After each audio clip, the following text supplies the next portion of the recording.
My name is Stella. The horror story I experienced occurred around the end of last year when I was at a hotel in Thailand. I went to Thailand for a fan site visit with a Thai artist there, and I wasn't alone at that time. I was accompanied by two friends, Rachel and Jenny. Since we were only going to spend 3 days there, we decided to look for budget hotels. We found a hotel room that was very close to our fan site location, and it would be our accommodation during our stay in Thailand. Long story short, we arrived in Thailand around 2 p.m. and went straight to the hotel. When we got there, we didn't feel anything unusual at all. The hotel staff was friendly and the service was excellent. I felt that the environment and atmosphere there were almost like Bali. There were many flower arrangements and also numerous statues at that time. During check-in, the hotel staff explained the rules for entering the hotel. Among all the rules mentioned, there was one rule that we had to strictly follow. We had to greet and bow to the statue in front of our room. Greeting and bowing approximately 2 times to the statue right in front of our room were required, and when leaving the room, a single greeting and bow were sufficient. This was a mandatory rule for hotel guests. Upon hearing this rule, the 3 of us were somewhat reluctant because we didn't believe in supernatural things. Why do we have to do that? I asked my friends. Maybe to preserve the cultural impression of this hotel, Replied my friend Jenny. Shortly after, we went to our room. We greeted and bowed twice to the statue right in front of our room. Only then did we enter the room. The room we occupied was ordinary, clean, with good and complete facilities. Nothing seemed out of the ordinary.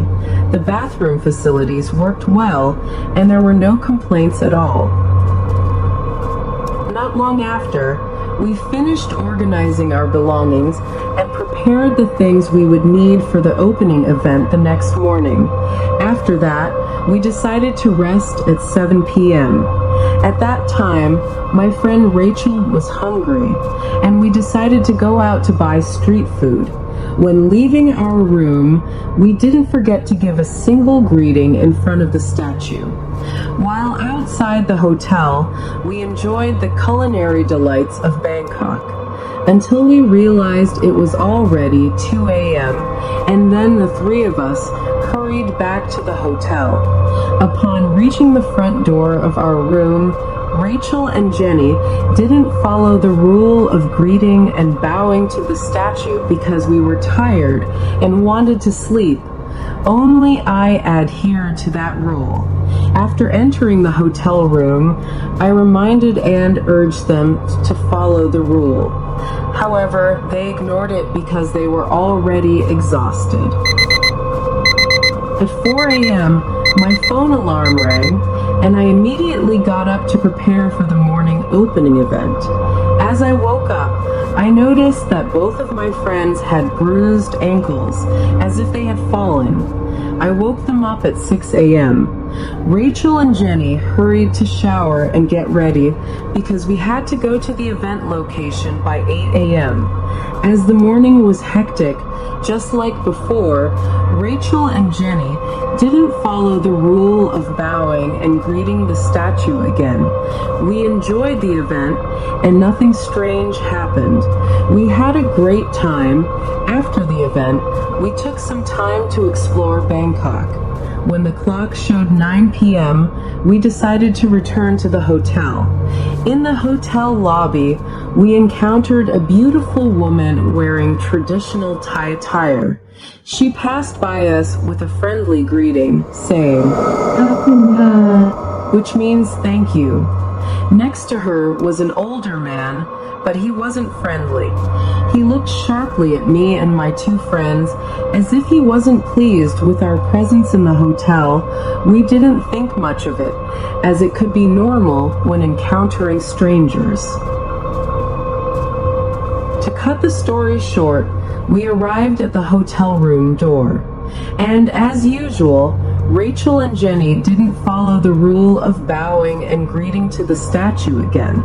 I reprimanded and reminded both of them, but they ignored it because they were tired from enjoying the event and exploring Bangkok all day. I quickly took a shower first. After I finished, Rachel took her turn to shower. Not long after Rachel showered, she screamed while pointing at the mirror. Immediately, I asked, "What's wrong, Rachel? What happened?"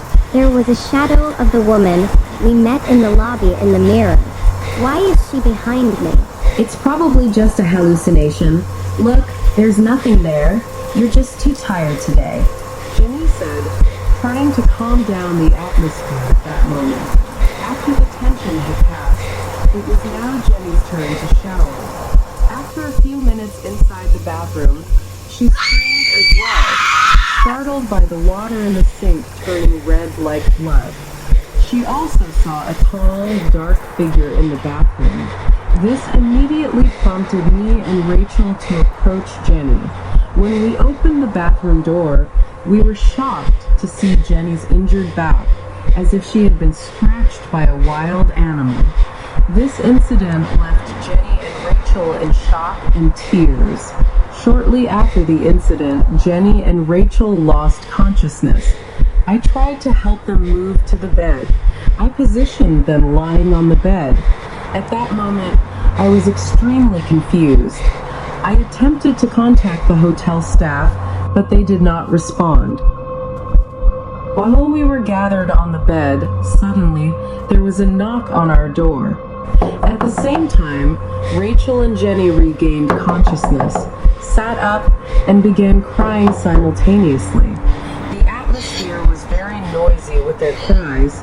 As I was about to approach the door, I noticed that the bruised injury on my friend's leg had suddenly transformed into what seemed like cuts from a sharp object, oozing a lot of blood.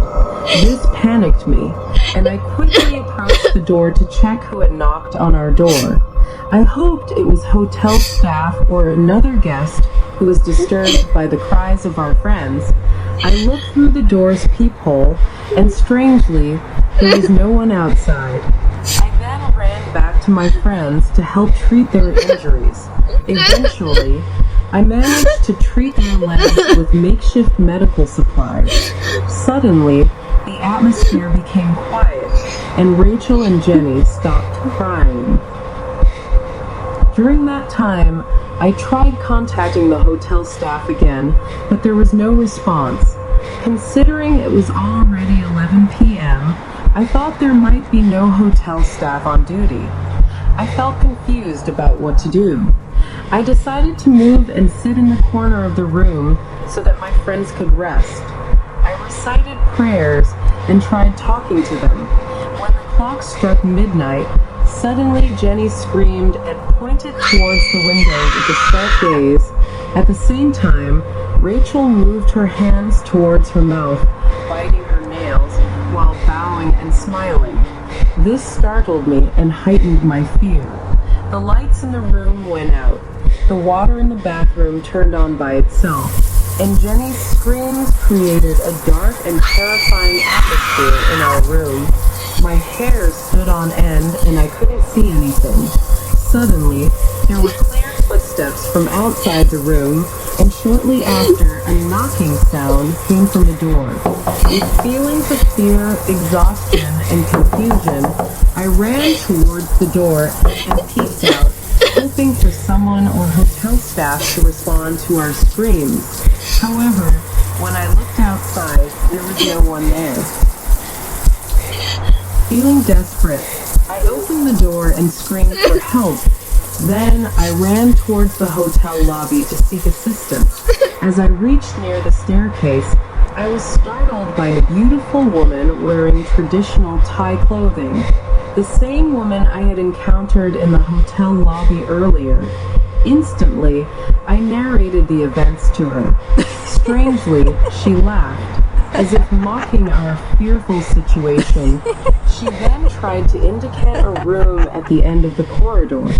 After a while, I attempted to knock on the door, intending to seek help.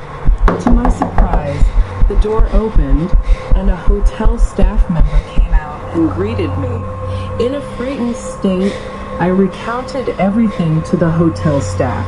Upon hearing my story, the staff member hurriedly ran to inform other hotel staff for assistance. We all rushed to my room with my friends. When we arrived, we were shocked because both of my friends were no longer in the room. The hotel staff then asked me, "What time did you leave the room?" I replied, Around 12:30 a.m. feeling confused, as that was the last time I left the room. I looked at my watch, and to my surprise, it was already 4 a.m. This made me even more bewildered and anxious, losing both of my friends. All hotel staff were gathered to assist me in searching for my friends.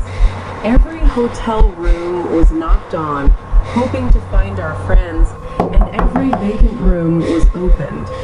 Yes, the hotel was in chaos due to the commotion we created. Every hotel guest came out, and they were asked for information. Did anyone see hotel guests matching this description? Staff inquired to the guests at that time. When we reached the 4th floor, there was a scream accompanied by crying from one of the empty rooms. Quickly, we opened the door to that vacant room. Thankfully, Rachel was found unconscious with injuries in that room. At that moment, all I could do was cry, seeing Rachel's condition. Shortly after that, Jenny was found by the staff in an empty room on the 7th floor with the same condition. I, at that time, could no longer contain my fear, anxiety, and panic, causing me to faint. Rachel and Jenny were then taken to the local hospital. After I regained consciousness, the hotel authorities asked for my statement regarding the events of the previous night. I recounted everything I experienced from my arrival in Thailand until the night when my 2 friends went missing. The hotel staff then explained the unusual rules in the hotel and why they were in place. So here's the thing. The reason you have to follow those rules is that the hotel owner, a man who has already passed away, was extremely disciplined and imposed strict rules not only on his family but also in the hotel. He made excessive rules that had to be followed by his family and even in the hotel. That's why rarely anyone comes to the hotel to follow his rules. The beautiful woman in traditional Thai attire you met earlier is his daughter, who tragically lost her life because she was tortured by her father. She was tortured for coming home too late and eventually died. Meanwhile, the hotel owner himself committed suicide by jumping from the rooftop of this building due to overwhelming debts. What you experienced has happened 3 times here. When you left your friends, they were being tormented by the spirit of the hotel owner. The woman you met seemed to be seeking revenge on your friends. That's why your friends were taken to the top floor to be tortured. You, on the other hand, were completely unaware that you had been walking for over 3 hours. You left the room around 12:30 a.m. to seek help, and suddenly, when you returned, it was also... Don't be surprised, Stella, that we required you to bow to the statue in front of your room. The incense symbolizes respect for the building owner and his family. Be grateful that only you were spared from his attacks. Explained the hotel staff. After hearing the explanation, I learned a valuable lesson. No matter how small, local rules, customs, and traditions should never be underestimated. Another staff member added, You're lucky you were the only one who followed those rules. If all three of you hadn't followed them, who knows? Something might have happened to you tonight. After the commotion, all the staff finally helped me pack up my friend's belongings from the room. After the checkout process, I immediately went to the hospital to meet Rachel and Jenny. Fortunately, both of us were in good condition, and the sudden injuries seemed to vanish as if nothing had happened. The doctor stated that they were simply fatigued, without realizing the scratch injuries on their legs and backs. Later, we were allowed to return to the United States. During the flight home, the three of us dared not share what we had experienced. We still felt weak and confused about the recent ordeal. Upon arriving at the American airport, I finally mustered the courage to tell our story and inquire from Rachel and Jenny. Do you still remember the beautiful girl we encountered in the lobby? The one with a man beside her? Memories of the man immediately surfaced, and Rachel and Jenny together answered, No, we didn't see that man. We only saw the beautiful girl. It turns out that man was the spirit of the hotel owner from last night. Do you still remember what actually happened last night? What did you see? Rachel recounted. When there was a knock on the door, suddenly a group of people entered our room, and that's when I lost consciousness. Jenny added. I felt the same way. After all of us explained our experiences that night, I shared the explanation about the rules provided by the hotel staff. And after we returned home, no more strange incidents occurred.